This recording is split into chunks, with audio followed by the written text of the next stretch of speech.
চাটমোহরে মাদকসহ যুবক আটক, ভ্রাম্যমাণ আদালতে ১৫ দিনের কারাদণ্ড। চাটমোহর উপজেলা প্রতিনিধির তথ্যচিত্র ডেস্ক রিপোর্ট।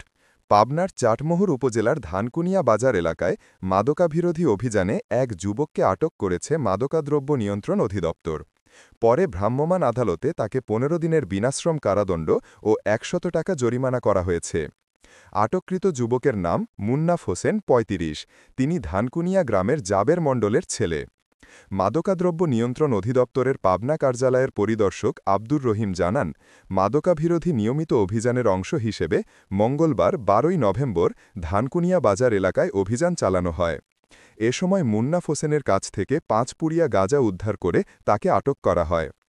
পরে আটককৃতকে চাটমোহর উপজেলা নির্বাহী কর্মকর্তা ও নির্বাহী ম্যাজিস্ট্রেট মুসা নাসের চৌধুরীর আদালতে হাজির করা হলে আদালত তাকে ১৫ দিনের বিনাশ্রম কারাদণ্ড ও ১০০ টাকা নগদ জরিমানা করেন।